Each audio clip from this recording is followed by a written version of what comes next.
Hello and welcome to Michael's Minty Music for today. Today we review AJR's 2019 album Neotheater. It is definitely pretty great.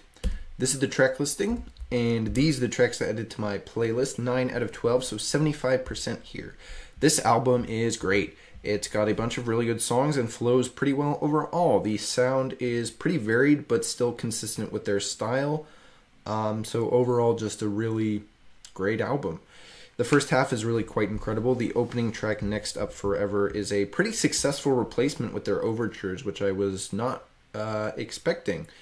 Those two open their previous albums, and they kind of throw out the style of that in favor of something a little bit different, but still a really great opener. The second half of the album isn't quite as good as the first, tracks 7 through 12, but it still keeps up the energy with some tracks like Karma and Wow, I'm Not Crazy, which flows to the end with Finale, which is, as expected, a pretty good finale. The opening and closing tracks of this album are really good, and most of the tracks in between are also good. There's also a couple of pretty good slow songs here, actually. Turning Out Part 2 is better than the first one, in my opinion, and Dear Winter is actually kind of good. They definitely improved on their slow songs. The slow songs on this one are good in a way that the slow songs on their previous albums weren't. Still, the flow over and the overall feel of the album is driven by the quick, upbeat, wacky songs like Don't Throw Out My Legos and Break My Face, and unsurprisingly, that's the overall sound of the album. There isn't really any songs here that aren't good. There's just a few that are too wacky for me to enjoy too much. Stuff like Beats and Birthday Party are still decent to listen to and work with the album. I don't really like them on their own. The genre here is more consistently pop, I think, but most of the songs have some sort of wacky techno stuff to stand out. It's more of a situation of them influencing pop music than pop music influencing them. There's also a bit of orchestral stuff going on here as well, particularly with the opening and closing tracks, which reminds me of the Beatles' later work and gives the album some depth that their other two albums don't have. The overall quality album is really high, and with the smart flow and consistent sound, it's clear that this is a great album. There were 3 singles released before the album: 100 Bad Days, Birthday Party, and Dear Winter. 100 Bad Days was the big hit here. It was all over the radio at the time.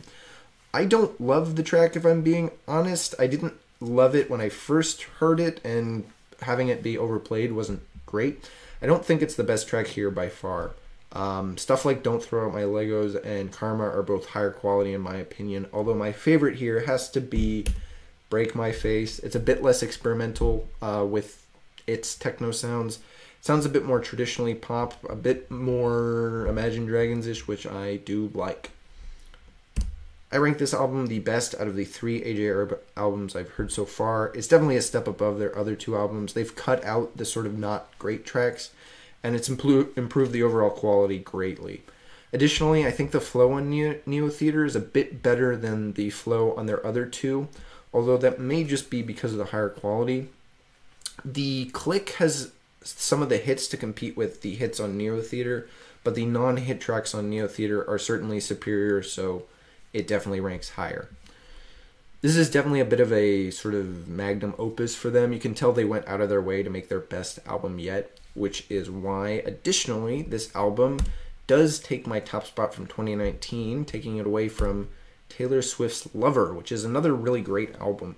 This one was really close. Both these albums are great and consistently high quality with a variety of sounds. They also both flow pretty well, although I think that Neotheater flows a bit better. Lover has almost double the tracks of a usual album and kind of ends up losing the flow about halfway through as a result.